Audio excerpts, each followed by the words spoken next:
안녕하세요. 미니스탁맨입니다. 중고 책 정리 너무 마음이 시원하고 좋네요. 15만원 겟. 이게 뭐냐, 갑자기 웬 중고책 얘기냐 하시는데, 제가 좀 정리는 열심히 잘 한 편인 것 같은데 물건을 잘 못 버려요. 그래서 물건을 좀 요번에 버리면서 또 투자금을 확보해서 한번 이렇게 기록을 남겨봅니다. 지난주에 매번 해야지 생각만 하고 하지 못했던 일을 했습니다. 바로 책 정리였습니다. 책. 저는 좀 제 생각에는 좀 없이 살았어서 그런지 모르겠는데 물건을 잘 버리질 못합니다. 이런 습성을 저장 강박증이라고 하더라고요.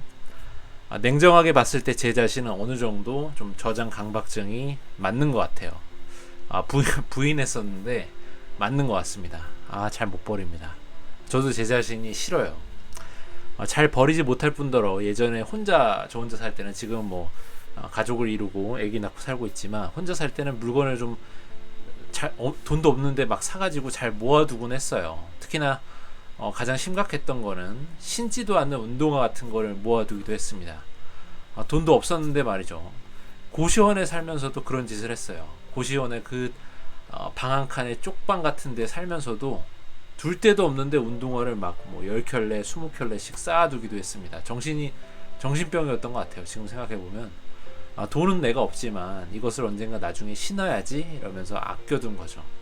근데 신발을 오래 아껴두면 어떻게 되는지 혹시 아십니까? 이게 좀 전문 용어로 가수분해라고 하는데, 공기에 맞닿은 채로 오래 지나면 그 플라스틱이나 이런 신발 소재 같은 것들이 분해가 돼버립니다. 그래서 그렇게 아끼다가 똥이 되는 그런 상황이 되는 거죠. 저는 굳이 없는 돈에 신발을 사서 신지도 않고 똥을 만들고 있었던 거죠. 책도 마찬가지입니다. 늘 지식에 대한 욕구가 있었어요. 크면서 뭐 부모님한테 여러 가지 것들을 물어봐도 부모님이 뭐 속 시원히 대답을 해주시지 않으셨고, 그럴 만한 지식도 많지 않으셨고 했기 때문에 주변에 직접 보고 배울 만한 누군가가 또 없었어요. 막 주변에 투자를 잘하시거나 아니면 뭐 많이 배우셨거나 뭔가 정말 도움을 얻을 만한 그런 분이 있어서 좀 물어보고 직접 도움을 받고 했으면 정말 좋았겠는데, 정말 눈 씻고 찾아봐도 주변에 아무도 없었어요. 그래서 그 질문을 할 만한 대상을 책에서 찾았습니다. 그러다 보니까 책에 좀 심취하고 책을 좋아하게 됐죠. 책을 사고 모으면서 쌓아두고 또 보지 않으면서 언젠가 나중에 보면은 뭐 좋을 거야, 시간 나서 보면 좋지, 이 책이 얼마나 좋은 건데, 이 여기 안에 들어있는 지식이 얼마나 좋은 건데, 이 책은 내 거니까 나는 언제든지 이 지식을 다시금 취할 수 있어 와 같은 생각으로 미래의 내 시간을 저당 잡아서 한정된 내 집안의 공간을 채워서 우겨놓고 살았습니다. 그런데 이제는 무슨 바람이 들었는지 그게 좀 지긋지긋해졌어요. 이제 좀 마흔이 넘어가서 그런지 단촐해지고 싶었습니다. 많은 것들을 할 수 없다는 것을 깨닫고 덜어내고 싶었어요. 그래서 털어버렸습니다. 제가 살던 본가에는, 부모님 집에는 책이 더 많은데 저희 집에 보지 않는 책만 해도 이렇게 많더라고요. 이게 창고에 있던 책인데 리빙박스 안에 가득 들은 게 한 4박스, 5박스 정도 나왔어요. 그래서 버릴 건 좀 버리고 팔 건 팔고 해서 알라딘 중고서점에 팔아야지라는 마음을 먹었습니다. 그래서 팔 책을 좀 추려봤는데 이렇게나 많이 나왔어요. 깨끗하죠? 네, 깨끗한 책들 많이 나왔습니다. 그래서 다 버리려고, 이런 책들 중에는 보면 되게 저의 인생의 한 켠을 차지하는 추억이 서린 책들도 있지만 좀 이제는 보내주자는 생각에 날을 잡아서 알라딘 중고서점을 갔습니다.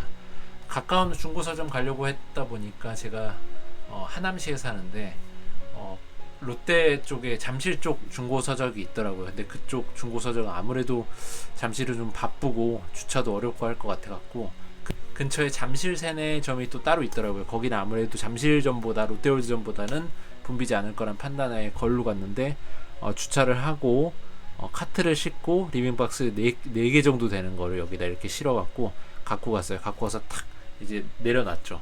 이 책 팔러 왔습니다. 그래서 하나씩 이제 검수를 그분들이 하시는데 힘드시겠더라고요.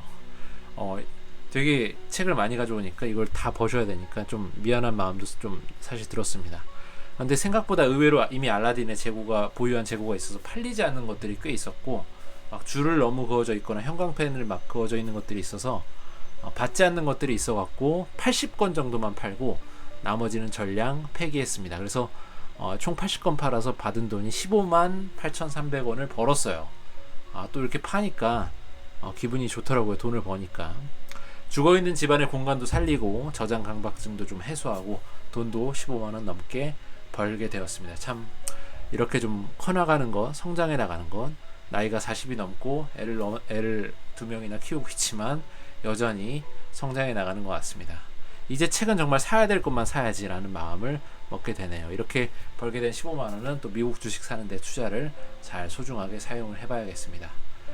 정말 저 같은 분이 혹시 있을지 모르지만 정리를 좀 해보시면, 그래서 또 이렇게 책을 팔아보시면 돈도 벌고 참 좋았던 경험인 것 같습니다. 오늘 여기까지 하겠습니다. 모두 성공 투자 기원드리고요. 주가가 좀 많이 빠지고 있고 오늘 CPI 지수가 미국 발표되는데 어떻게 나오는지 전날에 막 지금 백악관이나 이런 데서 세게 미리 엄포를 넣긴 했는데 과연 어떻게 나올지 좀 고민은 되는데, 뭐 높게 나오든 낮게 나오든 저는 꾸준히 매수해 나갈 생각입니다. 감사합니다.